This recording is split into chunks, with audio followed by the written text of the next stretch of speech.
हमारा जो चैप्टर है क्लास 9th में अध्याय 3 है निर्देशांक ज्यामिति। और निर्देशांक ज्यामिति ये बहुत ही इम्पोर्टेंट चैप्टर है। क्लास 9th से इसके स्टार्टिंग हो जाती है और क्लास 10th में इससे रिलेटेड काफ़ी हमें पढ़ना है। और जब हम 11th या 12th में जाएंगे तो 50% चैप्टर निर्देशांक ज्यामिति पर ही आधारित है। तो निर्देशांक के बारे में जो सामान्य जानकारी मैं आपको देता हूँ, एक ग्रीक के गणितज्ञ थे मेनाइचस्मस नाम के। किसी भी बिंदु की स्थिति दिखाने के लिए इन्होंने कहा था कि दूसरे बिंदु का होना बहुत ज़रूरी है। एक बिंदु की स्थिति दिखाने के लिए दूसरे बिंदु का होना बहुत ज़रूरी है। लेकिन इसके बाद दूसरे गणितज्ञ थे जिनका नाम था उमर खयाम। उन्होंने कहा ऐसा नहीं है, किसी बिंदु की स्थिति बताने के लिए दूसरे बिंदु की ज़रूरत तो है, लेकिन निर्देशांक ज्यामिति का सिलसिला उन्होंने कहा उसके लिए क्या होना चाहिए, स्थान निर्धारण भी होना चाहिए कि किस डायरेक्शन में है। लेकिन ये ज्यामिति का ये सिलसिला यहीं पर समाप्त नहीं हुआ। लेकिन एक इसके बाद जो फ्रांस के गणितज्ञ थे, फ्रांस के गणितज्ञ जिनका नाम था रेने देकार्ते, ये इनकी फ़ोटो में यहाँ पे बता रहा हूँ, ये रेने देकार्ते हैं। ये गणितज्ञ हैं, फ्रांस के गणितज्ञ थे।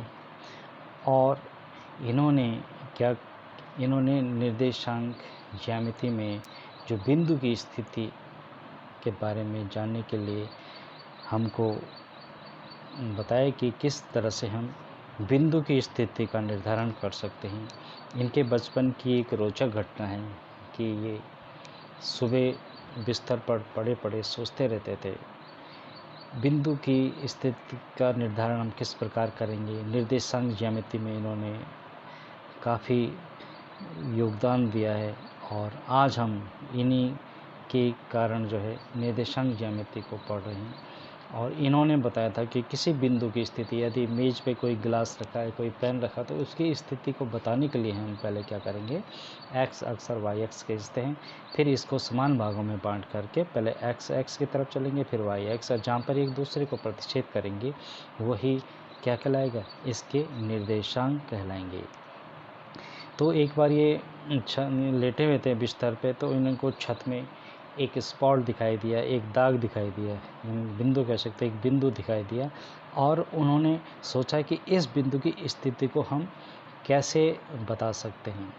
तो उन्होंने इसके लिए क्या किया कि जो छत थी उसमें आपने देखा होगा, छत के कोने में एक तरफ क्या बना होता है, एक लाइन सीधी होती है छत वाली, और एक लाइन जो दीवार को नीचे आती है। इस तरह से दो एक्स, एक को मान लिया उन्होंने एक्स एक्स और दूसरे को वाई एक्स। उन्होंने कहा अगर हम इनको समान भागों में विभाजित करेंगे तो इनके बिंदु के निर्देशांक हम ज्ञात कर सकते हैं।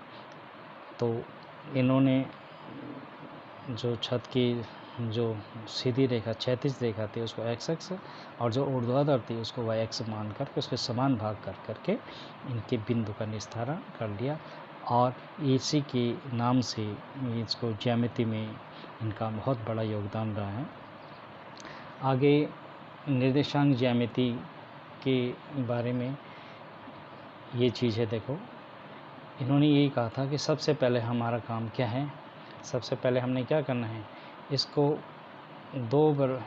इसके लिए ये देखिए क्षैतिज रेखाएं हमने खींचनी है निर्देशांक ज्यामिति में। जैसे हमने ये खींच के रखे, ये एक्स एक्स और ये वाई एक्स, तो इसको हम क्षैतिज रेखा कहते हैं। जो एक्स एक्स है इसको हम बोलेंगे क्षैतिज रेखा, और जो ऊपर की ओर है इसको बोलेंगे हम वाई अक्ष, इसको वाई एक्स बोलेंगे। और जिस बिंदु पर ये प्रतिच्छेद कर रहे हैं उसको हम कहते हैं मूल बिंदु। ये इसके जब दो क्षैतिज रेखाएं एक्स अक्ष और वाई एक्स जिस बिंदु पर प्रतिच्छेद करते हैं उसे मूल बिंदु कहते हैं।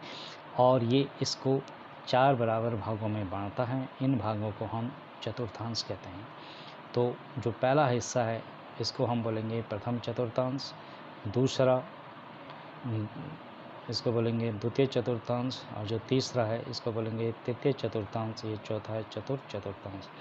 इसमें इन चतुर्थांश में जो पहला वाला है इसमें दोनों धनात्मक होते हैं, क्योंकि आप देख रहे हैं कि इसमें जो x अक्ष है उसमें भी क्या हैं, सारे धनात्मक हैं, 1 2 3 4 5, और y अक्ष ये भी धनात्मक हैं, तो इसके हो जाएंगे दोनों धनात्मक, x अक्ष के भी धन में और y अक्ष वाले भी धन होंगे, तो प्लस प्लस चतुर्थांश भी हम इसको कहते हैं।